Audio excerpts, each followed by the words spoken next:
ഭയങ്കര പ്ലാൻ ചെയ്തൊക്കെ സംസാരിക്കുന്ന പോലെ എനിക്ക് ഫീൽ ചെയ്യുന്നുണ്ട്. സീരിയസ് ആയിട്ട് പറഞ്ഞു, ഭയങ്കരമായിട്ട് ഫീൽ ചെയ്യുന്നുണ്ട്. ഒരു ഭയങ്കര അല്ലെങ്കിൽ ഞാൻ എന്നെ എന്തിനാ വിളിച്ചത് നിങ്ങള്? അപ്പൊ അത് സീരിയസ് ആയിട്ട് അങ്ങനെയായോ ഇപ്പൊ? അപ്പൊ ശരി, നമുക്ക് ഇവിടെ വെച്ച് നിർത്താം. നിങ്ങൾ രണ്ടുപേരോട് നിങ്ങൾ രണ്ടുപേരോട് ഇന്റർവ്യൂ കൊടുത്താൽ സത്യമായിട്ട് ഇത് കാണുമ്പോ പ്രാങ്കാണ്, ചുമ്മാ എല്ലാവർക്കും മനസ്സിലാവട്ടെ. എന്നാലും ഒരു ആക്ടിങ് കിട്ടിയല്ലോ. നിങ്ങൾക്ക് അഭിനയിക്കാൻ അറിയോ ഇല്ലാതൊക്കെ നമ്മൾ ടെസ്റ്റ് ചെയ്യണ്ടേ? മന്ദാകിനിയിൽ അഭിനയൊക്കെ എന്ത് നന്നായിട്ട് അഭിനയിച്ചിട്ട് എല്ലാരും നല്ല രീതിയിൽ പെടുന്നത്. അത് ടേക്ക് എടുത്തിട്ട് അഭിനയിച്ചെന്നൊക്കെ ഞങ്ങൾ അറിയാൻ വേണ്ടിട്ടുള്ളൊരു അവിടെ ഒരുപാട് ടേക്ക് ഒന്നും വലിയ അതിന്റെ കഥാപാത്രവും ഞാനും മദ്യപാനിയാണ്. അതല്ല, ഞാൻ അങ്ങനെയല്ല കേട്ടാ. എന്താ അറിയാമോ, നാട്ടുമ്പുറത്തെ വീട്ടിലെ കല്യാണമാണ്. അപ്പൊ ഞങ്ങളുടെ ഇവിടെ എല്ലാ വീട്ടിലും കല്യാണ സമയത്ത് എല്ലാ സഹായം ചെയ്യുന്ന ഒരു പയ്യനുണ്ടാവും. അത് നമ്മളെ പ്രായത്തിലൊക്കെ ഉള്ള ആരെങ്കിലും രണ്ടെണ്ണം അടിച്ചിട്ടൊക്കെ ഉണ്ടാവും. അതുകൊണ്ട് ഇവരെയൊക്കെ ഞങ്ങൾ കണ്ടിട്ടുള്ള ആൾക്കാരൊക്കെ തന്നെ. അതുകൊണ്ട് ക്യാരക്ടറിൽ ബാത്റൂമിനകത്തിരുന്ന് കള്ളു കുടിക്കുന്നത് നീ അവിടെ ചെയ്തിട്ടുണ്ടോ? അത് എവിടെ? ബാത്റൂമിനകത്തിരുന്ന് കള്ളു കുടിക്കുക കള്ളുകുടിക്കാറുണ്ടല്ലോ. അപ്പൊ നിനക്ക് സമാധാനമായില്ല എന്നെ കള്ളുകുടിയനാക്കിയപ്പോ? ശരി ശരി, നമുക്ക് അതൊക്കെ വിടാം. നമുക്ക് വീണ്ടും ചക്കത്തിലേക്ക് വരാം.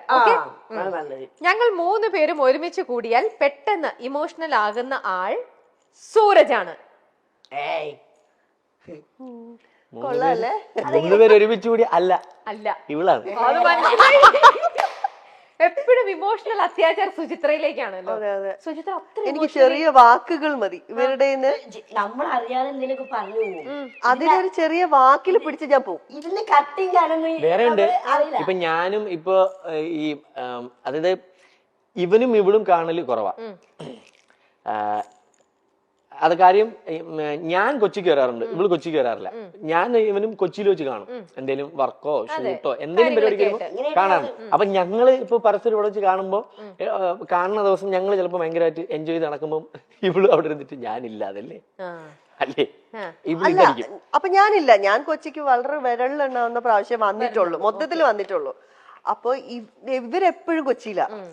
ഇവര് ഞാൻ നോക്കുമ്പോ ഇവരിങ്ങനെ കറങ്ങി കിടക്കും. അപ്പൊ ഈ സുഖിലെന്ന് പറഞ്ഞ് കൊണ്ടു നടന്നിട്ട് ഞാനില്ല അതില്. അല്ല, അവിടെ അവര് നോക്കുമ്പോ ആയില്ലോ ഇത് സൂരജും അഖിലും. അപ്പൊ ഞാനിവിടെ ഞാൻ ഈ സുഖില് ബാലൻസ് ചെയ്യുന്നുണ്ട്, അത് ശ്രദ്ധിക്കും.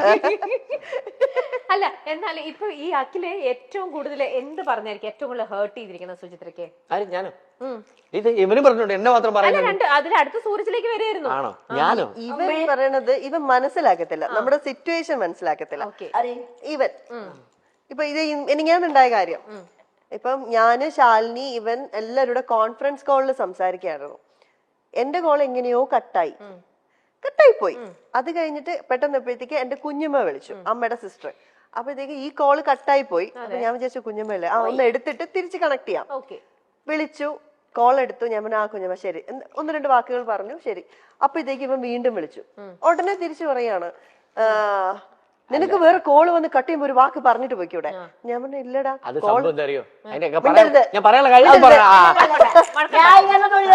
മിണ്ടരുത്. അപ്പൊ ഞാൻ പറഞ്ഞു എടാ ആ കോള് കട്ടായി പോയി. അപ്പോഴത്തേക്കും ഞാൻ നിങ്ങളെ വിളിക്കാൻ തുടങ്ങിയപ്പോഴത്തേക്കും എന്നെ കുഞ്ഞമ്മ വിളിച്ചു.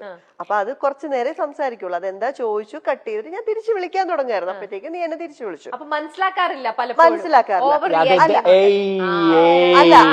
ഞാൻ പറഞ്ഞുതരാം. അതായത് അല്ലല്ല, ഇതിന്റെ സംഭവം ഞാന്, ശാലിനി, ഇവള് നമ്മൾ 3 പേരെ സംസാരിച്ചോണ്ടിരുന്ന. അപ്പം എന്തോ കാര്യം സംസാരിച്ചോണ്ടിരുന്നപ്പോ ശാലിനി ഇവളോട് എന്തോ സീരിയസ് ആയിട്ട് സംസാരിക്കുവാണ്. ഞാനിത് കേൾക്കുന്നുണ്ട്. ഞാൻ നോക്കുമ്പോഴേ ഇവിടെ കോളിലില്ല. അതാണ് ഞാൻ ഇവള് ശാലിനിയോട് സംസാരിക്കുക. അപ്പൊ ഞാൻ പറഞ്ഞു, അപ്പൊ ശാലിനി ചോദിച്ചു ഈ സുജി എവിടെ എന്ന് ചോദിച്ചു. ഞാൻ പറഞ്ഞു അവളില്ല കോളില്, എപ്പോഴോ പോയി. അപ്പൊ ഞാൻ വിളിച്ചിട്ട് പോകുമ്പോ കട്ട് ചെയ്ത് പറഞ്ഞിട്ട് പോട്ടെ, അവള് നിന്റെ അടുത്ത് എന്തൊക്കെയോ കാര്യങ്ങൾ അവിടെ ഉള്ളത് പറയുന്നത് മോശമല്ലേ? ഇത്രയും ഞാൻ ചോദിച്ചോളൂ. അയ്യോ ഇതൊന്നും അല്ലായിരുന്നു, ഇങ്ങനെയൊന്നല്ല. ദൈവമേ, എന്റെ ഫോണിൽ റെക്കോർഡിംഗ് ഇല്ല, ഞാൻ എന്ത് ചെയ്യാൻ? ഇനിയിപ്പോ ഇവരുടെയൊക്കെ കള്ളത്തരങ്ങൾ പൊളിക്കണമെങ്കിൽ റെക്കോർഡിംഗ് നേരത്തെ അഭിനയിക്കാൻ പറഞ്ഞില്ലേ, ഇവളുടെ അഭിനയിക്കാൻ പറഞ്ഞില്ലേ ഈ ഇന്റർവ്യൂല് വരെ? എന്തിന്? എനിക്കിപ്പോ അത് സത്യത്തിൽ തോന്നുന്നു എനിക്ക് എന്തിന്റെ കേടായിരുന്നു എന്നുള്ളത്. അല്ല, ശരിക്കും അവ കാര്യം പറയുന്നത് മനസ്സിലാക്കത്തില്ല.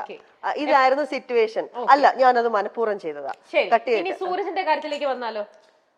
അവൻ പറയുന്നത് എന്താന്ന് ഞങ്ങൾക്ക് മനസ്സിലാവാറില്ല, ഞങ്ങൾ പറയുന്നത് എന്താന്ന് അവന് മനസ്സിലാവാറില്ല. ഈ മനസ്സിലാവാതെ വരുമ്പോൾ അടിയാണ് ഞങ്ങളുടെ ഇടയില്. അതായത് ഇവൻ ഞങ്ങള് ചിലപ്പോ ഞങ്ങളുടേതായ ഒരു സർക്കിളിൽ ഒരു പ്രായത്തിന്റെ ഒരു ഇത് വെച്ചിട്ട് ഞങ്ങൾ സംസാരിക്കും. പക്ഷെ ഇവ ആ സമയം 80-കാരനാവും, ആ. 70-80 പോകും. ആ അപ്പൊ മനസ്സിലാക്കാൻ പറ്റില്ല. ചില സമയം നേരെ 10 വയസ്സിലോട്ട്. അതായത് നേരത്തെ ഈ ഒരു ഇരിപ്പിരുന്നില്ലേ, ആ ഇരിപ്പ് തന്നെ അവന്റെ ഒരു പ്രായവും കൂടെ അങ്ങ് ആ ഇരിപ്പിലൊന്ന് ആലോചിച്ച് നോക്കിയാൽ ചില പടത്തിലേക്ക് ഈ വിജയരാഘവനൊക്കെ സംസാരിക്കൂലേ വീട്ടിലെ കാരണവരായിട്ട്. കാരണവരാവ് സമയത്ത് നമ്മള് കാരണം കണ്ടോ, ഇത് ഇത്രേ ഉള്ളൂ. ഇതാണ് സംഭവം. ഇതാണ് സംഭവം, മനസ്സിലായി. ഇനി ഞാൻ അടുത്ത കാര്യത്തിലേക്ക് പോട്ടെ കേട്ടോ. വേണ്ടേ കാരണവരാകുമ്പോ ആവണം. കണ്ട മനസ്സിലായി, ഒരു മനസ്സിലായോ? മനസ്സിലായി. ഇനി